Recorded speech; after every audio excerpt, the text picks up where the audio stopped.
এটা হলো আমাদের অটো নেক জয়েন্ট মেশিন এবং এটা দিয়ে ওয়েস্ট বেল্টও করা হয়। এখন আমাদের এই মেশিনের দুটো অপশন আছে, একটা হলো ওয়েস্ট বেল্ট আর একটা হলো নেক জয়েন্ট। এখন আপনারা নেকের ক্ষেত্রে আমার এই যে এই কলারটা ওপেন করতে হবে। ওপেন করলে আমাদের যে এই যে সাইজ ওয়াইজগুলো আছে এগুলো কমবে 700 পর্যন্ত, সর্বোচ্চ 700। আর আমরা যদি ওয়েস্ট বেল্ট করি সর্বোচ্চ 1250। এটাকে আর মেক করা যাবে না, ঠিক আছে, এর 1250 হলো সর্বোচ্চ। এরপরে কোনো কিছু হলে ম্যানুয়ালি আপনার অ্যাডজাস্ট করে নিতে হবে।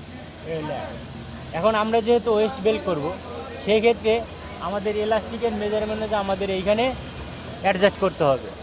অ্যাডজাস্ট করার ক্ষেত্রে আমার 1250 এইখানে আছে। আপনি যদি চান 1050 দিবেন, 1050 1050 দিলে হবে কি, দেখেন এই জিনিসটা দেখেন, এই দেখেন এখন আছে কি 1050। আমি স্মলে দিলাম, স্মল দিলে কত হয়েছে এইখানে আছে।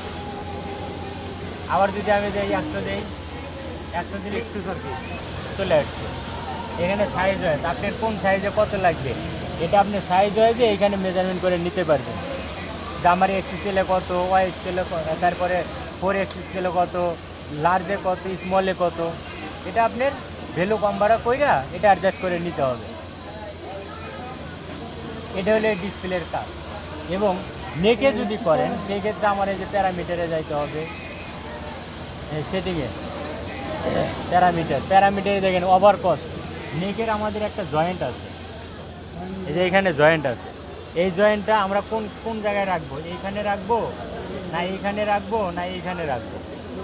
এই জয়েন্টটা যে জায়গায় রাখবেন এইখানে ভ্যালু কম বাড়া দিয়ে আপনি 50 দিলে আপনি ব্যাগে আসবে, কম দিলে সামনে যাইবো। এরকম করে আপনি নেকের অ্যাডজাস্ট করে নিতে হবে। যেহেতু আপনাদের এই মুহূর্তে নেক নাই, যেহেতু তো আমরা কাজ করতে পারছি না। এখন আপনাদের ওয়েস্ট বেল্টের কাজ, ওয়েস্ট বেল্টের কাজ হলো এখন আপনি হোমে যাইবেন। হোমে গেলে একটা রিসেট দিবেন, রিসেট দিলে মেশিন রানিং পজিশনে চলে আসবে। আসার পরে এখন আপনি